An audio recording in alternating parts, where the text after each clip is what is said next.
13 अगस्त 1972 रात के 2 बजे थे। पाकिस्तान के लायलपुर शहर, जिसे आज फैसलाबाद कहते हैं, फैसलाबाद की सबसे खतरनाक जेल में एक अजीब सी हलचल थी। 3 कमरों में 3 भारतीय पायलट थे। तीनों की आंखें खुली थीं, तीनों के दिल तेज धड़क रहे थे, क्योंकि आज वो रात थी जिसके लिए उन्होंने 9 महीने इंतजार किया था। 9 महीने, 270 रातें, हर रात एक ही सपना, भागना। फ्लाइट लेफ्टिनेंट अर्जुन सिंह भाटिया ने धीरे से अपने बेड के नीचे हाथ डाला। उनकी उंगलियां एक पतले लोहे के टुकड़े से टकराईं। यही उनका हथियार था, यही उनकी उम्मीद थी। जेल की दीवार 20 इंच मोटी थी। बाहर 3 टावर थे जिन पर हर वक्त पाकिस्तानी गार्ड्स तैनात रहते थे। बाहर की दीवार पर करंट वाले तार थे और उन तारों के पार एक अनजान मुल्क था, दुश्मन का मुल्क। लेकिन इन तीनों ने तय कर लिया था, मरना मंजूर है, रुकना नहीं। तो क्या वो उस रात भाग पाए? क्या वो कभी घर वापस पहुंचे? यह कहानी सुनने के बाद आपकी रूह कांप जाएगी, क्योंकि यह सिर्फ भागने की कहानी नहीं है। यह उस इंसान की कहानी है जो टूट कर भी नहीं झुका। साल था 1971। पूरा देश एक बड़े बदलाव की कगार पर खड़ा था। पाकिस्तान के 2 हिस्से थे उस वक्त, वेस्ट पाकिस्तान और ईस्ट पाकिस्तान। लेकिन ईस्ट पाकिस्तान में, जो आज बांग्लादेश है, पाकिस्तानी फौज ने जो जुल्म किए उसे याद करके आज भी इंसानियत शर्मिंदा होती है। वहां के आम लोगों को उनके ही देश की सेना मार रही थी। औरतें, बच्चे, बूढ़े, कोई नहीं बचा। लाखों लोग जान बचाने के लिए भारत की तरफ भागे। भारत ने जब उन बेघर लोगों की मदद करने का फैसला किया तो पाकिस्तान को इतना गुस्सा आया कि 3 दिसंबर 1971 की शाम को उसने बिना किसी चेतावनी के भारत के 11 एयरबेस पर बम गिरा दिए। बस उसी पल भारत ने भी ऐलान कर दिया, अब जंग होगी। और उस जंग में भारतीय वायुसेना के पायलटों ने आसमान में ऐसे कहर बरसाया कि पाकिस्तान की नींद उड़ गई। लेकिन आसमान में हर लड़ाई एक तरफा नहीं होती। कभी कभी दुश्मन की गोली भी निशाने पर लग जाती है, और जब कोई पायलट दुश्मन की जमीन पर गिरता है तो उसकी असली परीक्षा शुरू होती है। ऐसे ही 3 पायलटों की कहानी है यह।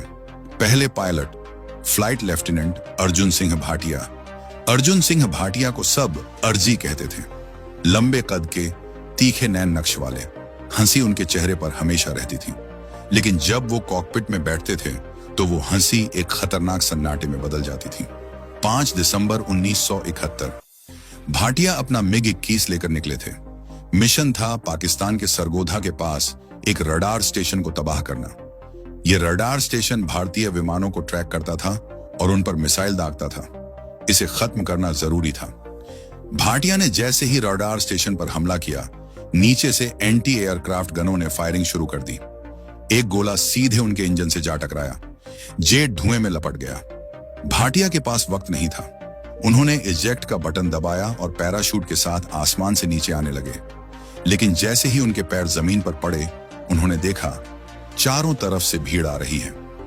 भाटिया ने भागने की कोशिश की, लेकिन पैराशूट के तार उनके पैरों में उलझ गए, गिर गए। भीड़ ने उन्हें घेर लिया। मारपीट हुई, कपड़े फटे, लेकिन पाकिस्तानी फौज समय पर पहुंच गई।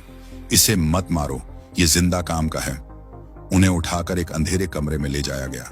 वहां शुरू हुई पूछताछ नहीं, असल में टॉर्चर। 3 दिन तक भाटिया को सोने नहीं दिया गया। 3 दिन तक उन्हें खाना नहीं दिया गया, लेकिन उन्होंने मुंह नहीं खोला। दूसरे pilot, flight lieutenant Vikram Rane Mumbai के थे। समंदर किनारे पले बढ़े, इसीलिए उनकी आंखों में एक दूर तक देखने वाली चमक थी। 7 दिसंबर 1971 को राणे अपना सुखोई लेकर निकले थे। मिशन था पाकिस्तान की एक सप्लाई लाइन काटना। वो एक पुल था जिससे पाकिस्तानी फौज को गोला बारूद और खाना पहुंचता था। राणे ने पुल पर हमला किया। पुल तबाह हो गया, लेकिन वापसी में दुश्मन के 2 F-86 सेबर जेट उनका पीछा करने लगे। राणे तेज थे, तेज और चालाक। उन्होंने एक तीखा मोड़ लिया। एक सेबर उनका पीछा नहीं कर पाया, लेकिन दूसरे सेबर ने मिसाइल दाग दी। मिसाइल ने उनके जेट की पूंछ पकड़ ली। राणे ने इजेक्ट किया। वो गिरे एक गांव के पास। गांव वालों ने उन्हें पकड़ा और पाकिस्तानी फौज को सौंप दिया। राणे के साथ सबसे पहले जो हुआ वो था अकेलापन। उन्हें 3 हफ्ते एक ऐसी कोठरी में रखा गया जिसमें कोई खिड़की नहीं थी। दिन रात का पता नहीं, बाहर की दुनिया का पता नहीं, सिर्फ अंधेरा और दीवारें। लेकिन राणे टूटे नहीं। उन्होंने दीवारों पर उंगली से दिन गिनने लगे। हर दिन एक खरोंच, जैसे कह रहे हों, मैं हूं, मैं यहां हूं। तीसरे pilot flight lieutenant Devendra Chauhan Rajasthan के थे। रेगिस्तान में पले होने की वजह से उनके अंदर एक अजीब सा धैर्य था। जहां दूसरे घबरा जाते, वहां चौहान शांत रहते। 12 दिसंबर 1971 चौहान का मिशन था एक खास पाकिस्तानी बंकर को तबाह करना। वो बंकर जमीन के अंदर था, बहुत गहरा। चौहान को बिल्कुल सही समय पर, बिल्कुल सही कोण से बम गिराना था। उन्होंने 2 बार चक्कर लगाया। तीसरी बार वो नीचे आए और बम गिराया। बंकर उड़ गया, लेकिन उसी वक्त एंटी एयरक्राफ्ट गन से निकला एक टुकड़ा उनके कॉकपिट के शीशे से घुसा और उनके बाएं कंधे में जा धंसा। दर्द इतना तेज था कि आंखें धुंधला गईं, लेकिन चौहान ने हाथ नहीं हटाया। उन्होंने जेट को वापस मोड़ने की कोशिश की, लेकिन इंजन ने साथ नहीं दिया। इजेक्ट। चौहान एक नहर के पास गिरे। कंधे में चोट थी, चलना मुश्किल था। पाकिस्तानी सैनिकों ने उन्हें आधे घंटे में ढूंढ निकाला। उन्हें जब अस्पताल ले गए तो पाकिस्तानी डॉक्टर को आदेश था, चोट का इलाज करो, लेकिन इतना ही करो कि मर न जाए, इससे ज्यादा नहीं। चौहान का कंधा ठीक से नहीं जुड़ा। महीनों तक दर्द रहा, लेकिन चौहान ने एक आंसू नहीं बहाया, एक आह नहीं निकाली। धीरे धीरे तीनों एक जगह पहुंचे, लायलपुर का POW कैंप। यह कोई आम जेल नहीं थी। यह जेल खास तौर पर POW यानी प्रिजनर ऑफ वॉर के लिए बनी थी। यहाँ की दीवारें 20 इंच मोटी थी। हर सेल में एक बल्ब था जो 24 घंटे जलता रहता था, ताकि कैदी अंधेरे में कुछ कर न पाएं। हर 2 घंटे पर गार्ड्स राउंड लेते थे। बाहर की तरफ एक और दीवार थी, 15 फीट ऊंची, और उस दीवार पर करंट वाले तार। कुल मिलाकर यह एक ऐसी जगह थी जहां से भागना नामुमकिन था। लेकिन जब 25 दिसंबर 1971 को खबर आई कि पाकिस्तान ने सरेंडर कर दिया है और भारत जंग जीत गया है, तो सभी कैदियों की आंखों में चमक आ गई। अब तो जल्दी घर जाएंगे। लेकिन दिन बीतते गए, हफ्ते बीत गए, महीने बीत गए, कोई नहीं आया। राजनीति के पेच में उनकी रिहाई अटकी पड़ी थी। एक रात अर्जुन सिंह भाटिया ने धीरे से कहा, यार, अगर हम खुद नहीं निकले तो शायद सालों लग जाएंगे। राणे ने पूछा, क्या मतलब? भाटिया ने एक लंबी सांस ली और कहा, मतलब साफ है, हम भागेंगे। कमरे में सन्नाटा छा गया। चौहान ने खिड़की से बाहर देखा।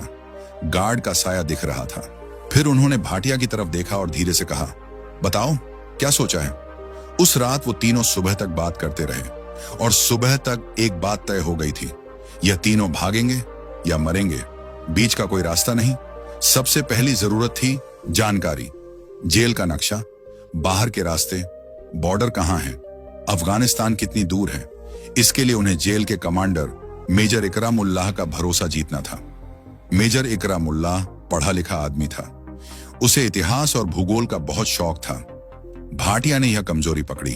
वो रोज उससे बातें करने लगे, मुगल इतिहास पर, भारत पाक के बंटवारे पर, सिंधु सभ्यता पर। धीरे धीरे मेजर को लगा कि यह पायलट बहुत शरीफ और पढ़ा लिखा है, यह कभी भागने की कोशिश नहीं करेगा।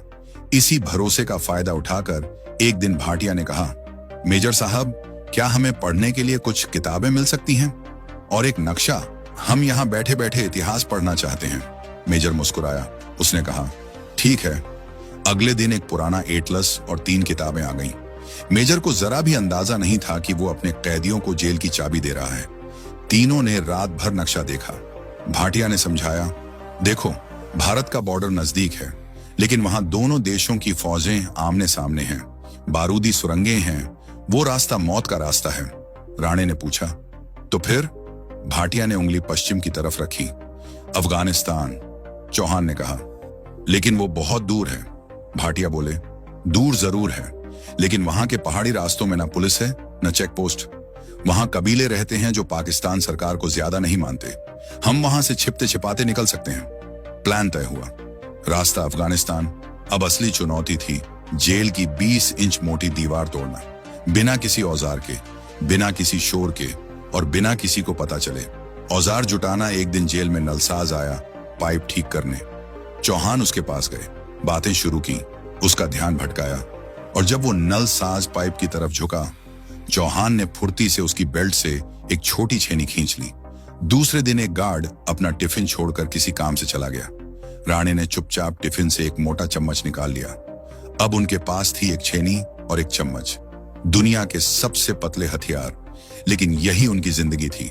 सही सेल चुनना, उन्हें ऐसी सेल चाहिए थी जो जेल की बाहरी दीवार के सबसे पास हो। भाटिया ने एक चाल चली। उन्होंने गार्ड से कहा, यार हमारे कमरे में चूहे बहुत हैं, रात को नींद नहीं आती, क्या हम उस कोने वाली सेल में जा सकते हैं? गार्ड हंसा। चूहों से डरते हो पायलट साहब?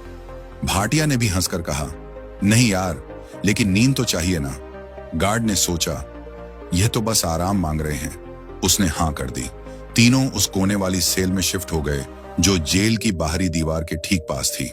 पहली रात के 12 बजे भाटिया बेड के नीचे घुसे, छेनी उठाई और दीवार पर पहली बार छेनी चलाई। खटाक! बाहर गार्ड के कदमों की आवाज आई। भाटिया रुक गए। दिल की धड़कन तेज हो गई। ऊपर राणे ने खांसना शुरू किया, जोर से, लंबी खांसी। गार्ड रुका, फिर आगे चला गया। भाटिया ने राहत की सांस ली और फिर से शुरू किया, धीरे धीरे, बहुत धीरे। हर रात बस थोड़ा सा काम होता था। रात 12 से 1 बजे तक, सिर्फ 1 घंटा। उससे ज्यादा जोखिम था। दीवार से जो धूल और मिट्टी निकलती थी, उसे वो अपने कपड़ों में छिपाकर सुबह टॉयलेट में बहा देते थे। जो बड़े टुकड़े निकलते थे, उन्हें तकिए के खोल में भरकर रखते थे। दिन में उस छेद को एक पुराने कपड़े से ढक देते थे, फिर उसके आगे अपनी लोहे की अलमारी खिसका देते थे। बाहर से देखने पर सब नॉर्मल लगता था, लेकिन अंदर आजादी का रास्ता बन रहा था। एक रात जब सब खत्म होते होते बचा, एक रात शायद तीसरे महीने की बात थी। राणे बेड के नीचे थे और दीवार खोद रहे थे। तभी सेल का दरवाजा खुला। रात के 12:30 बज रहे थे। एक गार्ड अचानक अंदर घुस आया। भाटिया और चौहान बेड पर लेटे हुए थे। गार्ड ने टॉर्च जलाई। यहां 3 हैं या 2? भाटिया ने सोने का नाटक किया, आंखें बंद। चौहान ने भी। गार्ड की टॉर्च घूमी। बेड पर 2। उसने बेड के नीचे टॉर्च मारी। एक पल के लिए सब रुक गया। राणे ने सांस रोक ली।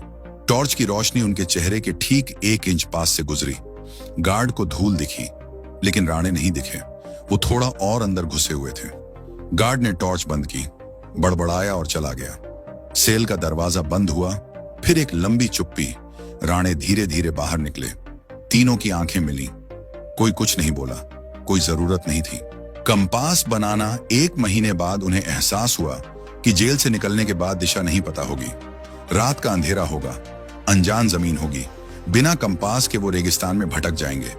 चौहान ज्योतिपांशिन, जो सबसे शांत दिमाग के थे, ने एक तरकीब सोची।